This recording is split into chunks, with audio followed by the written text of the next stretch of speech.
네, 안녕하십니까. 이번 시간에는 2009년도 제53회 행정고시 기출문제 같이 보도록 하겠습니다. 논점이 굉장히 많이 포함이 되어 있는데요.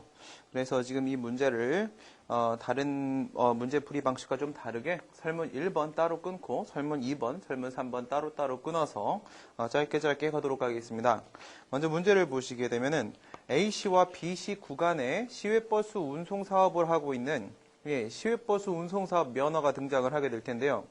갑은 최근 자가용 이용 등의 급증 등으로 시외버스 운송사업을 하는데 상당한 어려움에 처해 있다. 상당한 어려움에 처해 있다 밑줄 그시고요.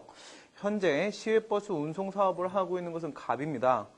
갑이 현재 상당한 어려움에 처해 있다라고 했는데 화살표 당겨서 비례원칙 위반에 따른 재량의 하자 이렇게 써주시면 되겠습니다. 지금 설문 1번에서 행정소송을 제기한다라고 했을 때 그 위법 사유가 무엇인지, 그 다음 설문 2번에서 사정 판결에 대한 논의를 들어가고 있는데 이때도 그 처분의 위법성이 전제가 되어야 됩니다. 그런데 특별히 지금 이 상당한 어려움에 처해 있다는 부분 외에는 그 위법성 사유를 우리가 발견하기 힘들기 때문에 상당한 어려움에 처해 있다 부분은요, 여러분 잘 알고 계신 불쌍한 자 이렇게 생각하시면 됩니다. 노무와 처자가 한 1000명 정도 될 때 우리 비례원칙 위반이라고 하죠. 마찬가지로 여기서도 상당한 어려움에 처해 있다, 경영 악화에 시달리고 있다 이렇게 되면 비례원칙 위반에 따른 재량의 하자를 인정시킬 수 있을 겁니다. 그런데 관할행정청 X는 갑이 운영하는 노선에 대해서 노선 밑줄 그시고요. 노선 제한 규정이 여객자동차 운수사업법에 있습니다. 현재 설문에서는요, 참조조문이 전혀 제시되어 있지 않지만 여객자동차 운수사업법에 따르게 되면 시외버스 운송사업 면허의 경우에 있어서는요, 지금 여기도 A시와 B시 구간에 있어서의 노선이라고 되어 있는데요. 노선 제한 규정이 있단 말입니다. 이 노선 제한 규정, 노선 밑줄 그셨죠? 여기서 화살표 당기셔가지고 거리 제한 규정이라고 써놓으세요. 우리가 일반적으로 얘기하는 거리 제한 규정, 업소 개수 제한 규정과 같은 의미를 갖는다라고 볼 수 있습니다. 따라서 인근에서 대규모 운송 사업을 하고 있는 을에게 새로이 시외버스 운송 사업 면허를 하였다. 여기서 지금 대규모 운송 사업 이렇게 생각하시면요, 갑은 구멍가게입니다. 그 다음에 제가 얘기하고도 좀 이상하네요. 을의 경우 있으면 뭐예요? 이제 그 대기업 같은 경우 생각해 보시면 되겠죠, 그렇죠? 이렇게 생각을 해보시게 되면은. 을이 대규모 운송 사업을 하고 있다는 점, 이 점이 비례원칙 위반 사유를 더 확고히 하는 부분도 있겠고요. 그 다음 이제 두 번째로는 설문 2번과 관련돼 가지고 사정 판결을 하기 위한 어떤 기성의 공공복리 상태를 만드는 데 있어서도 지금 그 동기부여가 될 수 있습니다. 을이 대규모 운송 사업을 하고 있기 때문에 갑의 버스랑 비교했을 때 을의 버스는 굉장히 시설이 좋고 뭐 이렇게 비교를 할 수 있겠죠.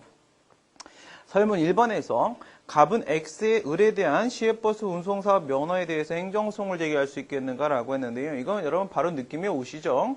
제3자 수송과 관련된 원고 적격 문제가 핵심이 될 건데요. 조심해야 될 부분 몇 가지 좀 같이 짚어보도록 합니다. 그 다음 이제 설문 2번 같은 경우에는 법원은 X의 을에 대한 시외버스 운송사업 면허 처분에 대해서 위법 사유가 발견돼서, 그러니까 법원은 지금 이 처분이 위법하다고 인정을 해갖고 갑의 행정소송을 인용을 하고 을에 대한 시외버스 운송사업 면허 처분을 취소하려고 하고 있습니다. 여러분 여기서 취소하려고 하고 있다는 점 가지고 무조건 지금의 행정소송이 취소이다라고 생각을 하시면 안 됩니다. 그쵸? 왜 그런지 지금 느낌 오시는 분들 공부 좀 되신 거죠? 무슨 말씀이에요? 위에서 행정소송을 제기한다라고 했을 때 말이에요. 여기서 이 시외버스 운송사업 면허가 그 처분 아닙니까? 그쵸? 시외버스 운송사업 면허는 가학상 특허에 해당하고요. 형성적 행정행위로서의 그 처분성이 인정이 됩니다. 여러분 이렇게 생각하시면 돼요. 예를 들어서 개인택시 운송사업 면허나 시외버스나 시내버스 운송사업 면허, 그리고 전기 항공기 운송사업 면허, 도시가스 사업허가 이런 것들 다 어떻습니까? 도시가스 없으면 목욕을 할 수가 없어요. 택시가 없으면요, 굉장히 불편해지겠죠. 버스가 없으면 돌아다닐 수가 없고요. 전기 항공기 운송사업 면허, 비행기가 없으면요, 출장을 못 가요. 이게 다 무슨 말이죠? 국민의 실생활과 밀접한 관련을 맺고 있는 경우에 있어서는 국민의 실생활, 다수의 국민들의 실생활과 밀접한 관련을 맺고 있기 때문에 이것은 공공의 행복과 이익, 공공복리와의 밀접한 관련성이 인정돼요. 이런 것들은 뭐예요? 가항상 특허란 말입니다. 그렇죠? 그럼 이건 이제 가항상 특허고 그 처분성 인정되고 하니까 설문 1번에서 처분에 대한 행정소송이니까 항고수응이 되겠죠. 예, 근데 항고수응인데 이게 자귀행위이기 때문에 취소응과 무효확인수응 두 가지 논의하실 겁니다, 여러분들이. 그렇죠? 근데 여기서 뭐 제소기간이 도가 됐다라거나 이런 얘기 전혀 없어요, 지금. 그쵸? 그 다음에 지금 이 면허가 이게 뭐 국공로 도사 징발이 아니지 않습니까? 그쵸? 예, 국세처분이나 공무원에 대한 불이익 처분이나 아니면 노동위원회의 처분이나 도로교통법상 처분이나 아니면 사용료 징수 처분이나 아니면 징발법상 처분이나 이와 같은 국공로 도사 징발이 아닙니다. 그렇기 때문에 행정심판을 거치지 않아서 행정소송을 제기하지 못하는 경우도 없어요. 여러분 가만히 생각해봐요. 취소하고 무효확인 소송하고 있어서 소송 요건의 차이가 뭐가 있습니까? 어떻게 비교하시면 돼요? 취소에는 있고 무효확인 소송에는 없는 게 뭐가 있을까요? 예, 소송 요건이 늘어나면 늘어날수록 소재기가 더 어려워지겠죠? 그쵸? 예, 그렇게 비교했을 때 취소에는 있고 무효확인 소송에는 없는 게 뭐가 있을까요? 행정심판 전치주의하고 제소기간 두 가지가 취소에는 더 있지 않습니까? 근데 여기서 불복기간을 경과했다거나 행정심판 전치주의가 적용된다거나 그런 사안이 아니기 때문에 현재는 취소하고 무효확인 소송하고 소송 요건이 쌤쌤이에요. 쌤쌤인 상황이니까 취소를 제기할 수 있으면 무효확인 소송도 제기할 수 있고 무효확인 소송을 제기할 수 있으면 취소도 제기할 수 있는 상황입니다. 그렇게 봤을 때 말이에요. 여러분 무효확인 소송을 제기했다라고 하더라도 판례에 따르게 되면요. 예, 무효확인 소송을 제기했던 시점에 취소도 제기할 수 있었다면은 명시적으로 취소를 구하지 않겠다라고 하지 않는 이상이야 취소 판결도 가능하다고 하지 않습니까? 그렇죠? 예, 정리합니다. 취소이든 무효확인 소송이든지 간에 지금 소송 요건이 완전히 똑같기 때문에 여기서 취소하고자 한다라고 했을 때도 무효확인 소송일 수 있는 가능성이 충분히 열려 있습니다. 그러니까 예, 취소하고자 한다라고 해서 이게 취소이라고 막 그렇게 한쪽으로 몰아버리시면 안 되는 겁니다. 그러나 이미 많은 시민들이 을이 운영하는 버스를 이용하고 있어요. 왜 그래요? 여기는 에어컨 나와요. 근데 가베버스에 선풍기 틀어준단 말입니다. 그럼 어떻게 돼요? 에어컨 나오는 거 타야겠죠? 그쵸? 네, 저라도 탑니다. 그럼 올 거 탔습니다. 올 거 탔으니까 많은 시민들이 올 거 타고 있어요. 그러면 이제 예, 그게 무슨 상황이에요? 을 거를 타는 것이 많은 시민들의 행복과 이익에 유익하다 이겁니다. 이게 바로 뭐예요? 예, 이 지금 을에 대한 면허 처분을 취소하는 것이 현저히 공공복리에 적합하지 않는 상황일 수 있는 거죠. 사정 판결에 대한 문제를 지금 묻고 있습니다. 엄연히 위법 사유가 발견됐습니다. 그래서 가배 청구의 이유가 있고요. 그럼에도 불구하고 면허 취소 판결을 하지 아니할 수 있겠는가? 이건 무슨 말이에요? 이거 인용 판결이죠. 인용 판결을 하지 아니할 수 있겠는가? 예외적 기각 판결 가능성에 대한 문제죠. 행정소송법 28조의 사정 판결 가능성에 대한 질문입니다. 단순하게 이렇게 끝나지는 않아요. 그렇죠? 왜요? 방금 제가 뭐라고 했나요? 취소하고자 한다라고 해서 무조건 취소는 아니라고 했죠. 예, 그럼 무효확인 소송도 전제를 해야 돼요. 왜? 설문 1번에서 우리가 무효확인 소송 논의를 할 거니까요. 설문 1번에서는 무효확인 소송하고 설문 2번에서는 안 하고 이렇게 해버리게 되면 예, 답안이 위아래가 달라져요. 그렇죠? 그러니까 어떻게 돼요? 설문 2번에서도 무효확인 소송 논의하셔야 되는데 이렇게 되면은 예, 우리 행정소송법 38조 1항에서 28조에 있는 사정판결 규정을 준용을 안 합니다. 그럼 어떻게 무효확인 소송에서 사정판결 될까? 이런 논점도 걸리겠죠. 그리고 잘 보세요. 지금 여기서 지금 피고 행정청이나 아니면 우리 소송 참가를 해가지고 사정 판결 해달라고 신청을 했습니까? 그런 게 없죠, 그렇죠? 예, 주장 책임의 예외를 인정할 수 있겠는가? 신청 없이도 법원이 직권으로 사정 판결할 수 있겠는가? 그런 논의 들어가야겠죠, 그렇죠? 예, 그 설문 2번에서 그 같은 논의들이 나올 겁니다. 그럼 설문 3번에서 위 사안에서 갑이 을에 대한 시외버스 운송사 면허의 취소를 관한 행정심판. 이렇게 되면 이건 분명히 취소심판이에요. 그렇죠? 여기서 행정심판이라고 했으니까 무효확인 심판도 고려해야지 이러시면 안 되고요. 설문 1번과 2번은 소송 문제인데 무효확인 소송을 포함시키셔야 되고요. 설문 3번에서는 취소를 관한 행정심판이라고 했으니까 이거는 엄연히 취소심판이에요. 여기서 인용재개를 받았어요. 여러분들 지금 여기서 인용재개라고 했을 때 이게 일부 인용이에요? 아니죠. 예, 인용이라고 하게 되면 그냥 여러분 전부 인용 생각하시면 돼요. 이때 행정심판에서 재결에 대한 규정은 몇 조에 있습니까? 행정심판법 제43조에 있습니다. 43조 1항은 각하재결, 2항은 기각재결, 3항이 바로 취소심판의 인용재결입니다. 거기 보시면 뭐뭐뭐 있어요. 취소재결 있죠. 변경재결 있죠. 변경명령재결 있습니다. 세 가지 있습니다. 그 중에서 지금 인용했다라고 했으니까 전부 인용이니까 이거 취소재결이에요. 취소재결을 나왔는데 을은 무엇을 대상으로 해서 어떠한 쟁송수단을 강구할 수 있겠는가 이렇게 질문을 하고 있어요. 무엇을 대상으로 한다는 건 이건 무슨 말이에요? 원처분이 하나가 있어요. 그쵸? 그 다음에 재결이 하나가 있어요. 근데 우리 행정소송법에 따르게 되면 어떻게 되어 있습니까? 19조 본문에서 처분 등이라고 하고 있어요. 그러면 원처분은 처분이고요.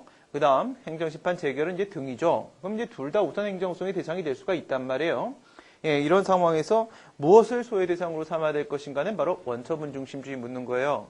그 다음에 쟁송수단은 무엇을 어떠한 쟁송수단을 강구할 수 있겠는가 이렇게 물어봤는데요. 여기선 쟁송수단은 뭐야? 행정쟁송이죠. 행정쟁송이라고 하게 되면 행정심판하고 행정소송하고 두 가지를 말한단 말이에요. 그 중에서 행정심판을 제끼고 소송 쪽이 바로 쟁송수단이 됩니다. 라는 얘기를 해줘야 돼요. 그러기 위해서는 뭐가 필요하겠습니까?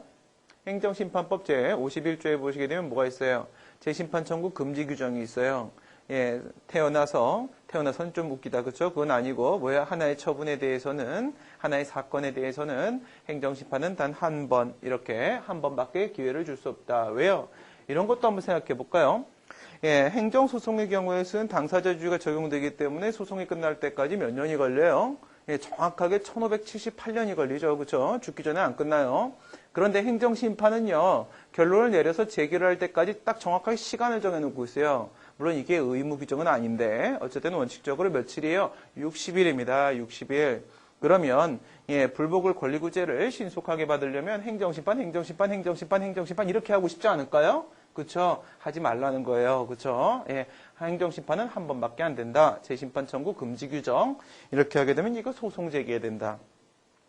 쟁송수단은 이제 소송이고, 이제 그때 소외 대상은 원처분 중심주의로 여러분들이 결론 내리시면 되겠죠. 전체적인 윤곽은 이렇습니다. 그런데 먼저 설문 1번부터 보도록 할게요. 상황 보시고요. 예, 항상 말씀드리는 대로 답안을 쓰실 때는 시작과 동시에 법적 성질부터 무조건 검토하셔야 됩니다. 예, 여러분들이 답안을 한 1000개 정도 써보고 나시면요. 법적 성질을 맨 앞에다 검토했을 때 사람이 얼마나 편해지는지를 온몸으로 느끼시게 됩니다. 그러니까 1000개 쓰기 전에 그냥 제가 법적 성질부터 쓰라고 할 때 그냥 쓰세요. 제가 1000개 이상 답안을 써봐서 말씀을 드리는 거예요. 예, 그러면 시외버스 운송사업 면허가 이렇게 나왔습니다. 시외버스 운송사업 면허의 법적 성질은 뭐가 있죠? 당해 행위의 성질, 처분성, 그리고 기속 재량 이렇게 들어갑니다. 좀 이따 우리 재량의 하자 얘기할 거니까 재량 행위까지도 검토하세요. 그럼 여기서 첫 번째, 아까 우리 이렇게 얘기했죠. 개인택시 운송사업 면허, 시외버스 운송사업 면허, 국민의 실생활과의 밀접한 관련성을 맺고 있기 때문에 이것은 강학상 특허다라고 했습니다. 또한 여기서는 그 노선에 대해서 시외버스 운송사업 면허를 해주고 있기 때문에요. 노선의 범위 내에서 배타적 경영권, 어떠한 권리를 설정해주는 행위, 설권 행위에 해당합니다. 따라서 강학상 특허. 특허는 형성적 행정행위로서 행정행위이기 때문에 당연히 그 처분성 인정되겠죠. 처분. 그 다음 당해 행위의 성질을 가지고 판단해 보시게 되면 특허는 원칙적 재량, 허가는 원칙적 기속 이렇게 되죠. 특허니까 재량이죠. 여기서 심화학습 들어가 볼까요? 여러분들 근거 법문원이 분명하게 되면은요. 근거 법문원의 표현을 가지고 가능 규정이면 재량 행위, 일의적 규정이면 기속 행위 이렇게 처리하죠. 근데 현재 여객자동차 운수사업법이 안 나와 있어요. 그렇죠? 나와 있어도 근거 법문은 불분명하거든요. 그러면 불분명한 경우에는 뭘로 판단해요? 당해 행위의 성질이나 헌법상 기본권 관련성 정도를 가지고 판단하죠. 통설 판례. 이렇게 했을 때 그 당해 행위의 성질이나 아니면 헌법상 기본권 관련성 정도를 가지고 봤을 때 재량이라고 얘기를 하게 되면 그 재량은 무슨 재량이에요? 선택 재량이에요? 맞죠? 뭐가 맞아요? 맞기는 결정 재량이지. 여기서 우리가 기속행위, 재량행위 얘기하는 것은 결정재량 말하는 겁니다. 선택재량이라는 것은 다른 요인에서 발생하는 거예요. 아시겠죠? 예. 그러니까 여기 지금 이거는요. 결정재량과 동시에 선택재량도 다 인정이 돼요. 결정재량은 특허이기 때문에 헌법상 기본권보다는 공익관련성 정도가 크기 때문에 결정재량이 인정돼요. 선택재량은 왜 인정될까요? 노선이라는 것은 거리 제한 규정과 같은 의미를 갖는다라고 했죠. 그러면 어떻게 돼요? 하나의 노선에 대해서 복수의 신청자가 있게 되면 행정청은 그 복수의 신청자 중에 하나를 골라야 돼요. 고르는 과정에서 선택재량이 인정될 수도 있어요. 이것은 경원자 관계 때문에 인정되는 게 선택재량인 거예요. 당해 행위의 성질 때문에 인정되는 건 결정재량입니다. 여기까지 왔습니다. 근데 현재 이 시외버스 운송사업 면허의 상대방은 누구? 예, 대규모 운송사업을 하고 있는 을, 그쵸? 그 다음에 제3자가 누구예요? 갑, 누가 다퉈요? 갑, 그죠? 갑이 원고가 되겠죠? 이렇게 됩니다. 그 다음에 행정소송을 제기한다라고 했어요. 행정소송의 종류는 행정소송법 3조. 항고소송, 당사소송, 민중소송, 기관소송. 근데 방금 우리가 뭐라고 했어요? 처분이라고 했으니까 요걸 이렇게 따라오게 되면 요 행정소송은 항고소송이 될 수밖에 없어요. 그죠? 항고소송 접해 주시고 들어가는 길에 그냥 대상적격 한번 충족시키고 들어갈까요? 예, 대상적격 인정돼요. 처분이니까. 그쵸? 여기 이제 위로 올라가게 되면 취소는 행정소송법 19조예요. 그 다음에 이렇게 옆으로 가게 되면 행정소송법 19조를 38조 1항이 준용해요. 그러면 취소과 무효확인소송 모두 다 대상적격은 패스. 그 다음 원고적격 들어가요. 지금 얘가 소송을 제기하고 있기 때문에 얘가 원고기 때문에 여기서 원고적격의 문제가 생길 수밖에 없을 텐데요. 취소의 경우에는 12조 1문, 그 다음 무효확인소송의 경우에는 35조의 원고적격 규정을 따로 두고 있어요. 원고적격은 준용 규정 사용하지 않습니다. 여기서 12조에서 취소는 법률상 이익이 있는 자만이 제기할 수 있다고 했어요. 그렇다면 법률상 이익을 침해받은 자만이 제기할 수 있는 거예요. 그 다음 두 번째, 35조에서 무효 확인을 받을 법률상 이익이 있는 자가 무효확인소송을 제기할 수 있다고 했어요. 근데 12조도 마찬가지고 35조도 마찬가지고 그놈의 법률상 이익이 뭔지를 안 가르쳐줘요. 미쳐버리겠죠. 이럴 땐 학설 판례로 또 다시 넘어가요. 학설이 여기 4개가 있고 여기 2개가 있고 이렇게 있어요.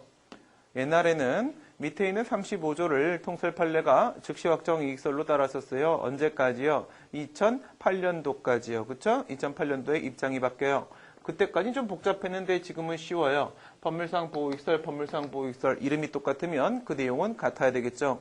이름이 똑같은데 내용이 다르면 제가 이름을 이상하게 사용하고 있는 거예요. 그래서 양쪽의 내용은 똑같아요. 둘 다 판판이에요. 그쵸? 여기서 법률상 보호익이라고 하게 되면 여기서 법률은 무슨 법률이에요? 실체법이죠. 실체법은 뭐예요? 권리 의무를 규율하는 법이죠. 그러면 권리 의무를 규율하는 법에 의해서 보호되는 이익은 뭔데요? 당연히 권리죠. 그렇죠? 공법입니다. 공법상 권리, 공권. 그러면 공권이 성립되면 법률상 보호이익이 있고 법률상 이익이 있고 원고적격이 인정되고 이렇게 가겠죠. 그럼 공권이 성립되는지를 검토하시면 돼요. 그럼 공권 성립 요건, 의무부가성, 사익보호성. 여러분들 이제 개인적 공권과 반사적 이익 같은 그런 테마를 가보시게 되면 어디 있는 걸까요? 이건 행정법 서설에 있는 부분이에요. 그렇죠? 거기에 보시게 되면은 공권을 이제 확대시키면서 이거 확대시키면 커져요? 같이 커지죠. 이거 확대시키면 커져요? 같이 커지죠. 이거를 확대시키는 부분에서 과거에 인정하지 않았던 절차상 의무를 인정하게 되었다.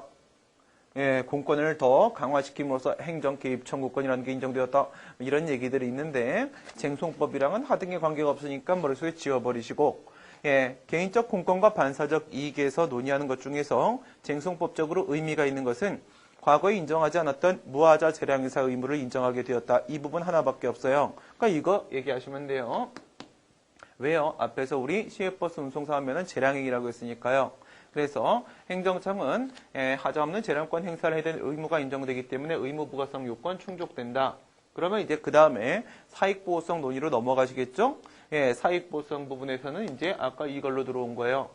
여기서 이 처분상 제3자 갑이 요렇게 따라와 갖고 이렇게 해서 요렇게 오면 이렇게 해서 처분상 제3자가 제기하는 소송이구나. 여러분들 제가 이렇게 줄 따라다니는 거 이런 거 있잖아요. 이렇게 해서 다시 크로스 시키고 이렇게 내려가고 하는 거 여러분 필기할 때 한번 따라해 보세요.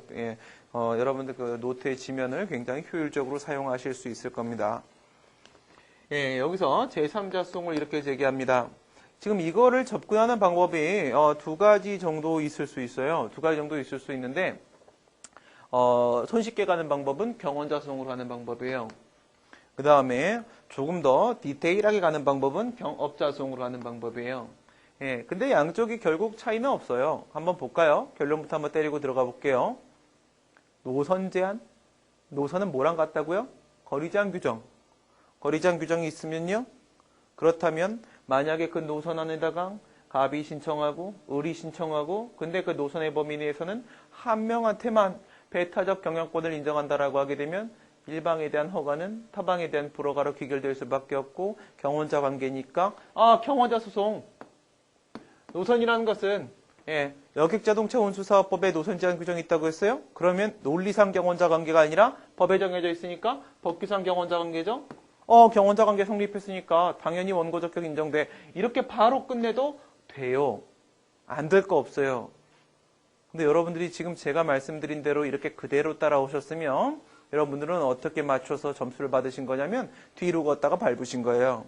무슨 말씀이냐면 실제로는 경원자 관계다 이렇게 바로 말할 수는 없어요. 무슨 말씀일까요? 여러분 경원자 관계라는 것은요. 일정한 뭐 영역, 사업구역, 노선 이런 게 있는데 얘도 신청을 한 뭐예요? 신규업자고 얘도 신청을 한 신규업자고 이렇게 돼야 돼요. 그래서 일방에 대한 허가가 타방에 대한 거부 처분으로 의제돼야 돼요. 여러분 여기서 을한테 시외버스 운송사업 면허를 하게 되면 갑한테 거부 처분한 거예요? 깜짝 놀라겠다. 그치? 갑이 거부 처분을 받았으면 갑은 이제 시외버스 운송을 못 해야 되는 건데 얘 하고 있을 거 아니겠습니까? 그쵸? 이상한데? 우리가 알고 있는 경원자 관계하고 지금 이거 이렇게만 보면 경원자 관계 같은데 뭔가 좀 달라요. 그쵸? 일반적인 경원자 관계로 생각하시면 그리고 나서 여러분들이 답안을 이렇게 쓰셨다면 정말로 뒤로 걷다 밟으신 거예요. 그러면 왜 그럼에도 불구하고 이것을 경원자 관계라 말할 수 있는 것인지 한번 볼까요? 밑으로 먼저 내려오도록 하겠습니다. 갑의 허가기간이라는 게 있습니다. 그렇죠? 갑의 허가기간이라는 게 있어요. 갑한테 시외버스 운송사업 면허를 그 노선은 죽는 그날까지 너의 것이야. 그리고 너가 죽으면 네 자식이 계속해. 유효기간을 전혀 두지 않겠습니까? 두겠죠. 그렇죠? 종기로서 기한을 부과할 거예요. 근데 만약 그 허가기간이 만료가 됐잖아요. 만료가 됐는데 얘가 그 허가기간을 만료하기 전에 갱신허가 신청을 한 적도 없잖아요. 이런 상태라고 하게 되면 이제 갑도 신규허가를 다시 받아야 되는 상황이 와요. 그렇게 되면 갑도 신규업자고 을도 신규업자고 이렇게 되면 진짜 백이 경원자 관계가 될 수도 있어요. 근데 현재 설문에서 갑이 지금 허덕허덕하고 있다고 했지 갑이 유효기간 만료돼서 쫓겨났다고는 안 했단 말이에요. 그럼 허가기간이 만료되지 않았단 말이에요. 이쪽이 아니에요. 이게 여러분들이 알고 있는 일반적인 경원자 관계인데 이 상황이 아니란 말이에요. 그럼 무슨 상황이에요? 허가기간 만료가 안 됐어요. 그러면 그 노선을 우리가 노선이 이렇게 뭐 그냥 사업구역처럼 이렇게 있다라고 하게 되면 갑은 지금 현재 이 안에 있는 거예요. 그리고 을이 지금 허가를 받아서 이렇게 들어가고 있는 거예요. 그럼 갑은 누구예요? 갑은 기존업자가 되는 거예요. 을은 누구예요? 을은 신규업자가 되는 거예요. 이건 뭐 대놓고 경업자 소송인데요. 그렇죠? 경업자 소송 관계예요. 이렇게 돼 있는데 그러니까 경업자 관계가 성립되는 게 우선 맞고요. 그럼 갑은 기존업자고 을은 신규업자인데 이 을 신규업자에 대한 허가 처분이 위법하기 때문에 기존업자가 그것을 다투고 싶어하는 상황인 거예요. 이런 상황인데요. 이걸 이제 이렇게 봐갖고 이렇게 데리고 올라가시잖아요. 그러면 경업자 소송 문제로 가는 게 우선 맞단 말이죠. 그러니까 실제 초기점은 여기서 찍힌다는 거예요. 경업자 소송인데요. 여러분 이제 경업자 소송 문제는 원고 적격 어떻게 푸나요? 을에 대한 시외버스 운송사업 면허가 강학상 특허인지 허가인지 이걸 가지고 판단하죠? 아니잖아요. 그렇죠? 소외 대상이 되는 처분이 허가냐 특허냐가 중요한 게 아니라 지금 원고가 되고 있는 기존업자 갑도 허가를 받았으니까 지금 여기서 영업을 하고 있겠죠? 그러면 기존업자 갑에 대한 허가 처분이 허가야 특허야 이걸 가지고 판단하죠? 만약 그것이 특허라고 한다면 그 사업구역 그 노선 안에서 기존업자에게 어떤 독점적 권리를 설정해 줬었기 때문에 특허라고 한다면 기존업자의 원고 적격은 당연히 인정되는 거예요. 근데 허가라고 한다면 어떻게 돼요? 반사적 이익 침해에 지나지 않는다는 거죠. 지금 같은 경우에는 그 노선 안에서 만약 허가라면 말이에요. 노선 안에서 지금까지 갑이 혼자 독점적으로 향유해왔던 그 이익들 있지 않습니까? 그것은 우연히 얻게 된 사실적 이익에 지나지 않는 거죠. 근데 기존 업자에 대한 허가 처분이 강학상 허가라고 하더라도 거리 제한 규정이나 업소 개수 제한 규정이 있으면 어떻게 돼요? 예외적으로 원고 적격이 인정될 수 있죠. 바로 그 말씀을 드리는 거예요. 여기서 우선 기존 업자 갑에 대한 허가 처분은 특허예요. 이것만 가지고 봐도 바로 기존업자 갑의 원고 적격이 인정되는데요. 여기다가 구칙이 들어가요. 플러스 알파가 들어오면서 심지어 거리 제한 규정의 의미를 가지고 있는 노선 제한 규정이 여객자동차 운수사업법에 있단 말이에요. 이걸 모른다 하더라도 지금 노선이라는 표현이 계속 나오고 있기 때문에 여러분들은 이 노선 제한 이것을 가지고 또한 원고 적격을 인정시킬 수 있어요. 근데 말이에요. 여기서 이제 경업자 수용으로 이렇게 들어왔는데 이 거리 제한 규정이 있으면 실질적 의미의 경원자 관계 문제라고 보나요? 그렇죠. 경업자 수용에서 시작을 한다라고 하더라도 가항상 허가임을 전제로 했을 때 거리 제한이나 업소 개수 제한 규정이 있으면 이건 실질적 의미의 경원자 관계다라고 판례가 판시하죠. 이렇게 들어가요. 실질적 의미의 경원자 이렇게 되니까 결국 뭐예요? 시작은 경업자 수용에 시작했지만 이 친구가 존재하기 때문에 물론 이것만 갖고도 원고 적격은 인정시킬 수 있어요. 원고 적격이 인정되냐 안 되냐만 말하고 끝낼 거라고 한다면 경원자 관계라는 것을 그 논리를 빌리지 않고 그냥 원고 적격만 아주 심플하게 딱 처리하고 빠질 거면 이것만 갖고도 게임 끝낼 수 있어요. 근데 이게 있기 때문에 실질적 의미의 경원자 관계라고 말할 수 있어요. 그러면 여기서 여러분들이 의문점이 하나 남죠? 경원자 관계는 신규업자, 신규업자고 그리고 일방에 대한 허가가 타방에 대한 거부로 의제돼야 되는데 여기도 그런가? 여기서 여러분들에게 힌트를 드립니다. 여러분 행정고시 문제에서 이런 거 풀어보신 적 있죠? 영업자 지위승계 신고에 대한 수리처분이라는 거예요. 영업자 지위승계 신고에 대한 수리처분의 경우에 있어서는 기존 업자에 대한 영업허가 철회 플러스 신규 업자에 대한 새로운 영업허가 처분이 결합된 합성행위의 의미를 지니고 있고 거기서도 경원자 관계가 성립된다. 이런 문제 알고 계실 겁니다. 그거랑 똑같아요. 여기도 철회가 포함돼요. 여기 이렇게 보시게 되면 이게 만약에 노선이라고 생각을 해보세요. 그 노선에 대해서 신규업자 을한테 시외버스 운송사업 면허를 해주게 되면요. 그러면 을은 허가 처분을 받은 것이고요. 플러스 갑은 어떻게 된 거예요? 을이 들어와서 그만큼의 수익을 올리는 만큼 갑은 일부 철회가 된 것이나 마찬가지 상황이란 말이에요. 그렇죠? 그러니까 여기에 있는 을에 대한 허가 처분은 을에 대한 허가 처분 플러스 갑에 대한 일부 철회가 결합되어 있는 것이라 볼 수 있고 따라서 이 네모칸입니다. 을에 대한 허가 처분은 을도 그리고 갑도 실질적 의미의 상대방으로 보고 있다. 이래서 경원자 관계가 성립된다라고 말할 수 있는 거예요. 아시겠죠? 찜찜함이 다 풀리셨을 거라고 생각됩니다. 완벽합니다. 이렇게 돼서 결국 원고 적격은 인정이 돼요.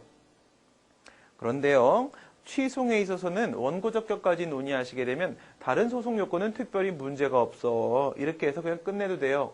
근데 무효확인 소송은 여러분들이 필요적으로 협의 소액에 대한 논의를 추가하셔야 됩니다. 그래서 요 얘기 잠깐 끄네요.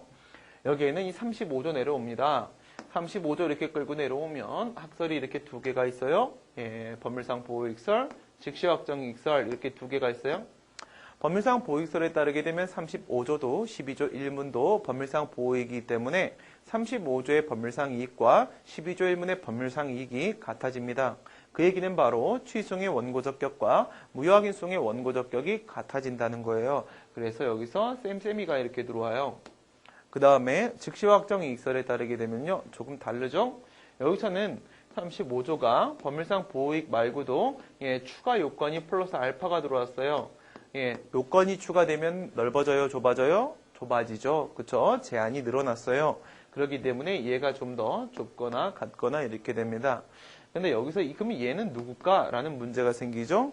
이 친구는 바로 현존하는 법적 지위의 불안과 판결을 통한 권리존보 확정 필요성 이렇게 있는데요. 얘들 있잖아요. 쟤네들 위에 있는 두 친구들은요. 얘들은 왜 논의하는 친구들일까요? 얘들은요. 바로 무효확인 소송에서는 그 처분이 처음부터 아무런 효력이 발생하지 않는 당연 무효인 처분을 전제하기 때문에 그래요. 처분의 효력이 아무것도 발생하지 않았으니까 너의 권리도 법적으로 침해된 적이 없는데 너 왜 다퉈? 완전 궁금해. 이 부분이에요. 처음부터 아무 효력도 발생하지 않았는데 왜 다투려고 하는데 너한테 무슨 이익이 있어? 이런 부분이 1번, 2번이고요. 그 다음 3번에 있는 이 보충성 원칙은 왜 논의를 했던 부분이냐면 무효확인 판결의 기속력으로서 원상회복 의무가 인정이 안 됐었기 때문에 그래요. 원상회복 의무가 인정이 안 됐었기 때문에 너 그래 다툴 만한 이익이 있다고 생각을 해보자. 그렇다 하더라도 무효확인 판결을 받아도 원래 상태대로 되돌려주지 않아. 근데 뭐하러 무효확인 소송 제기해? 다른 방법이 있으면 그냥 그걸로 해. 무효확인 소송 제기할 필요는 없는 거야. 이런 부분이 바로 보충성 원칙이었던 거예요. 그런데 판례가 이거를 인정하게 됩니다. 이거를 인정하게 되면 이제 보충성 원칙이 필요 없게 됩니다. 이런 논의가 나와요. 그게 바로 여기에 있는 거죠. 과세처분이 있었어요. 과세처분이요. 500억짜리 과세처분이었어요. 근데 멍청하고도 착한 갑은 500억짜리 과세처분이 위법하고 무효임에도 불구하고 그냥 막 내요. 돈이 5조 원이 있어서 그래요. 그런데 생각해보니까 아까워요. 그래서 500억의 과온합이 발생을 했는데 이거는 위법 무효예요. 그래서 이걸 돌려받고 싶어요. 근데 이 친구가 가만히 생각해보니까 저분 무효확인 소송, 무효 이렇게 소송을 제기하려고 해요. 근데 여기서 이 부당이득 반환 청구소송을 제기하는 방법도 있단 말이에요. 그래서 과거에는 이 다른 유효적절한 권리구제 방법이 있기 때문에 여기서 이 보충성 원칙이 흠결이 돼서 무효확인 소송은 원고 적격 흠결로 그냥 각하시켰었는데 if 들어가요. if 가정 만약에 무효확인 소송을 제기를 하는 것을 받아준다고 생각해 볼게요. 그리고 기존에처럼 지금은 판례가 원상회복 의무를 인정하지만 과거처럼 원상회복 의무가 인정이 안 된다고 이렇게 한번 생각을 해볼게요. 그러면 어떻게 됩니까? 무효확인 소송을 제기해서 과세처분은 효력이 없음을 확인받아요. 무효야. 그 확인을 받았어요. 그때 행정청이 좋겠다 무효여서 나는 근데 500억 갖고 있지롱 메롱메롱 하고 도망가요. 그럼 약 올라 죽겠죠. 근데 행정청은 법적으로 그 돈을 무효확인 판결을 받았음에도 불구하고 돌려줘야 될 의무가 없는 거예요. 그러면 승소 판결을 받았는데도 권리구제가 안 된단 말이에요. 그죠? 이렇게 안 되는 상황이었던 거죠. 근데 뒤에 이런 게 기다리고 있어요. 부당이득 반환 청구소송을 제기해요. 그럼 돌려받을 수 있어요? 여러분 행정쟁송법의 문제는 아니지만 이런 건 아시죠? 공정력이나 구성요건적 효력이나 이런 게 있다는 건 아시죠? 그런데 거기서 우리 이렇게 말하잖아요. 행정행위에 하자가 있다라고 할지라도 당연 무효가 아닌 한 공정력이나 구성요건적 효력이 인정된다 이렇게 말하잖아요. 그죠? 근데 지금 이거 뭐예요? 당연 무효예요. 그죠? 당연 무효니까 구성요건적 효력이라는 것 자체가 성립이 안 돼요. 성립이 안 되니까 얘가 권한 없는 법원, 민사법원이라고 하더라도 구성요건적 효력의 중간에서 인터셉트를 전혀 못해요. 얘가 없으니까. 그러면 얘는요. 부당이득 반환 청구소송의 수소법원은 그냥 이 과세처분의 효력이 없음을 충분히 확인할 수 있어요. 그럼 여기서 부당이득 반환 청구소송 제기하게 되면 인용 판결 나올 수 있어요, 없어요? 얘도 다 효력 확인할 수 있으니까 인용 판결 나올 수 있어요. 그럼 돌려받을 수 있어요. 잘 봐요. 이거 제기하면 돌려받을 수 있으니까 이거 유효적절한 권리구제 방법 맞아요. 그리고 이거는 제기해봐야 인용 판결 받아봐야 돌려받을 수 없어요. 그러니까 이런 말이 나와요. 다른 유효적절한 권리구제 방법이 있으면 안 받아줄 텨. 보충성 원칙. 이런 말이 나왔던 거예요. 지금은 어떻게 한다고요? 판례가 이 원상회복 의무를 인정한단 말이에요. 이걸 인정을 하니까 이거를 제기해서 돌려받아도 괜찮고요. 무효확인 소송을 제기해도 돌려받을 수 있는 거예요. 그럼 이게 필요가 없어졌죠. 이제 이게 필요가 없어졌어요.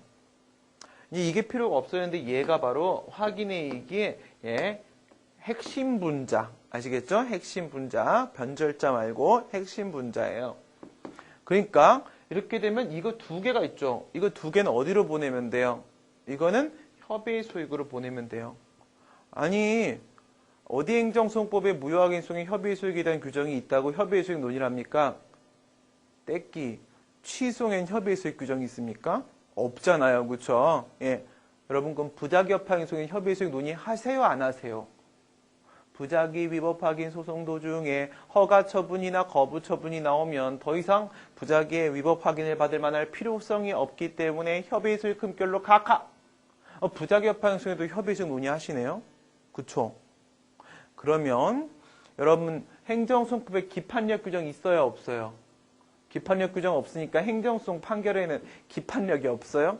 그런 게 어딨어요. 그쵸? 네, 당연히 재판이기 때문에 필요한 기본적인 내용들이 있어요.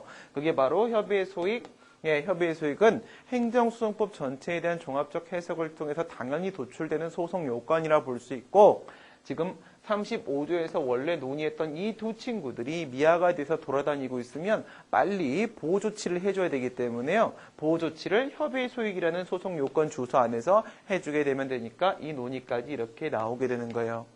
그러면 이야기 다 했으니까 답안 확인해 보도록 하겠습니다. 예, 답안을 펴보시게 되면은 맞자 1번에 시외버스 운송사업 면허 국민의 실생활과의 밀접하는 관련성 그러면 공공복리 효율적 증진 맞죠? 국민은 많아요. 그러면 공공복리, 공공의 행복과 이익의 문제예요. 그 다음에 노선이 제한되고 있기 때문에 그 안에서 배타적 경영권 인정되니까 특허입니다. 판례도 특허라고 보고 있습니다. 처분성. 특허라고 하게 되면 형성적 행정행위이기 때문에 당연히 처분성 인정됩니다. 그 다음 재량행위. 현재 근거법 문헌이 근거법 규정이 제시가 안 돼 있고요. 제시되어 봐야 불분명했었을 거예요. 그래서 불분명한데 네 번째 줄 보시면 특허의 성질, 당행의 성질 가지고 기속재량 판단한 거죠. 그 다음 공익관련성 정도가 매우 커요. 그래서 재량행위입니다. 이럴 때 재량은 결정재량이라고 아까 말씀드렸었습니다. 밑에 보시게 되면 판례도 재량이다, 재량이다 두 개나 제가 제시해 드렸어요. 그 다음에 설문 1의 해결 들어옵니다. 행정소송을 제기했다라고 했는데 위에서 방금 처분이라고 했으니까 항고소송. 무작위의 문제는 아니니까 취소송과 무효항해소송 두 가지 생각해 주시면 됩니다. 첫 번째 취소소송. 예, 취소송인데 앞에서 행정처분성 인정했기 때문에 대상적격 인정됩니다. 행정소송법 19조. 제3자송이기 때문에 원고적격 핵심적인 논점이 되겠습니다. 취소송상 원고적격. 구체적 처분의 위법성을 주장하면서 취소를 구할 수 있는 자격입니다. 정의 이렇게 써주시고 12조 1문. 법률상 이익이 있는 자가 제기할 수 있습니다. 법률상 이익의 의미. 법률상 이익이 있는 자가 제기할 수 있다라고 했는데 명시적 규정 밑줄. 명시적 규정이 없다. 그래서 견해 대립이 있고 학설 4개. 여기서 권리구제설과 법률상 보호이설은 공권 동그라미. 공권을 인정하고요. 보호가치 있는 이익구제설과 적법성 보장설은 공권 포기. 그런데 권리구제설은 협의의 공권. 그 다음 법률상 보호이설은요. 어떻게 돼요? 법률의 범위를 넓히면 공권의 범위가 넓어질 수 있죠. 보호의 범위를 넓히면 공권의 범위가 넓어질 수 있죠. 법률의 범위를 넓히는 건 뭘 가지고 하나요? 보호규범의 범위 확대. 보호의 범위를 넓히는 건 무엇을 가지고 하나요? 목적론적 해석. 이렇게 해서 넓히게 되면 공권이 좀 넓어지네요. 광의의 공권. 그 다음에 재판상 보호가치는 이익이라고 했기 때문에 보호가치는 이익구제설은 더 이상 실체법적 문제가 아니고 쟁성법적 문제로 보고 있다. 재판상 판단해 볼 만한 가치가 있는 처분이라고 하면은 그냥 판단하겠다. 이렇게 보게 되면 법관의 자의적 판단 개입 가능성 있다. 적법성 보장설은 완전히 형성소송 포기, 확인소송으로 보는 것으로서 위법성만 주장하면 누구나 제기할 수 있도록 하는 것 너무너무 넓어졌다. 그렇죠? 그래서 보통 이렇게 설명해요. 의무부가성과 그 다음 권리에 있어서 이 실체적 관련성의 끈이 있어야 돼요. 끈이. 그쵸? 이 끈이 너무 멀어졌어요. 적법성 보장설을 그래서 툭 끊어졌어요. 더 이상 공권이 아니에요. 판례. 직접적 구체적 이익 밑줄. 이게 바로 뭐예요? 공권. 공권이기 때문에 3설, 4설 X시키게 됩니다. 공권 포기했던 보호가치는 이익구제설, 적법성 보장설. 그 다음 밑에 제3자 밑줄. 제3자의 원고적격을 인정했기 때문에 권리구제설 1설 X. 그래서 법률상 보호익설. 밑에선 제가 검토해서 소극적 검토 방법을 취하고 있는데 적극적으로 검토 한번 해볼까요? 짧게 쓰고 싶으시잖아요. 그렇죠? 적극적 검토는 어떻게 하면 돼요? 국민의 권리구제와 법원의 재판 부담 사이의 조화 균형. 뭐라고요? 국민의 권리구제와 그 다음 법원의 재판부담 사이의 조화 균형을 달성하는 법률상 보호익설. 이렇게 처리해도 상관없어요. 압축할 때 사용하시기 바랍니다.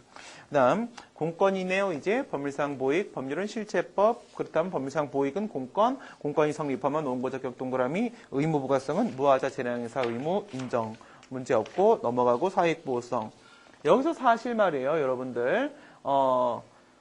이 공권의 확대와 경향에 대한 논의를 꼭 해야 되는 것입니까? 라는 질문을 하시는 분들이 꽤나 많으세요. 그런데 공권의 확대와 경향에 대한 논의, 보호규범의 범위 확대, 목적론적 해석 이거 없이 여러분들이 원고적격을 인정시키는 가능성이 있는 경우가 그다지 많지 않아요.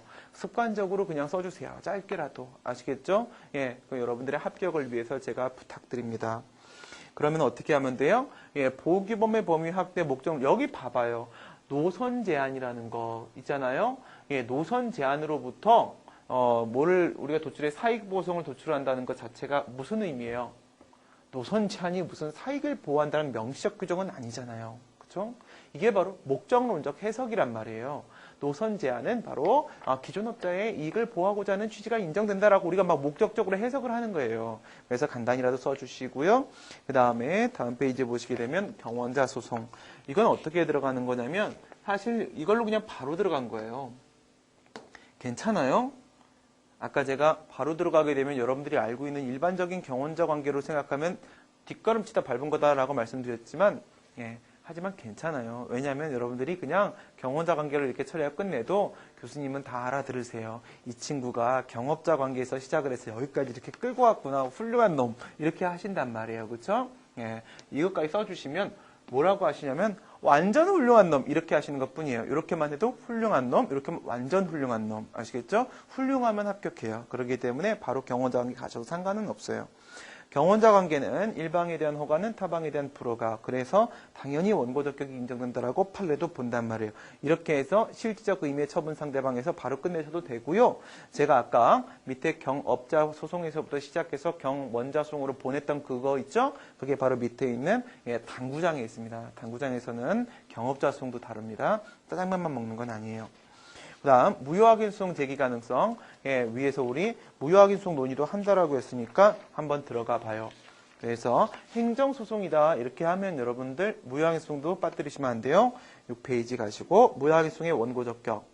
뭐 똑같아요. 구체적 처분의 위협성을 주장하여 취소를 구한다, 무효확인을 구한다. 이쪽에 원고적격, 저쪽에 원고적격 그렇게 똑같이 써주시면 되고요.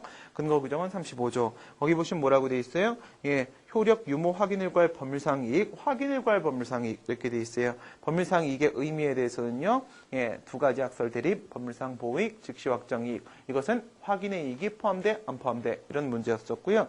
그 다음에 법률상 보호이익설은요. 뭐라고 주장하겠어요? 취소원과 비슷해. 그 다음 민사소송이랑 달라. 이렇게 얘기하는 거예요. 뭐라고? 취소원과 비슷해. 민사소송이랑 달라. 이렇게 하는 거고요. 그 다음 즉시 확정 이익설은 취소이랑 달라. 확인 소송이랑 비슷해. 이렇게 하는 거예요. 취소이랑 달라. 확인 소송이랑 비슷해. 경계 즉시 확정 이익설. 종래 판례 보시면요. 예, 법률상 지위의 불안 위험. 이게 바로 뭐라고요? 현존하는 법적 지위의 불안. 판결로서 그 법률관계 존부 확정. 이게 바로 뭐예요? 판결을 통한 권리존부 확정 필요성. 그 다음 불안 위험을 제거하는 데 필요하고도 적절. 이게 뭐예요? 보충성 원칙. 그래서 과거에는 즉시 확정 이익설의 입장을 취했었습니다. 지금은 어떻게 본다? 보충성 원칙에 대한 규정이 행정소송법에 아무것도 없어. 그리고 직접적 부채적 이익만 있으면 되라고 했어요. 이게 바로 뭡니까? 법률상 보호이익 침해만 인정되면 된다라고 말했기 때문에 현재는 법률상 보호이익설의 입장을 취하고 있다라 볼 거예요. 원상회복 의무를 판례가 인정하는 이상 더 이상 다른 유효적절한 권리 구제 수단의 유무에 대한 판단은 필요가 없어졌습니다. 보충성 원칙은 필요가 없어졌고요. 따라서 확인의 이익을 포기하도록 합니다. 그러면 법률상 보호이익설이 타당하게 되고요. 그 다음에 위에 있었던 동그라미 1번, 2번의 확인의 이익의 내용의 주소를 밑에 있는 협의의 소역에서 찾아주시고 이것은 항상 인정될 것입니다. 그렇다면 무효확인소송도 제기할 수 있다라고 말할 수 있겠네요. 지금까지 내용이 설문 1번이었습니다. 잠시 쉬었다가 설문 2번 같이 보도록 하겠습니다.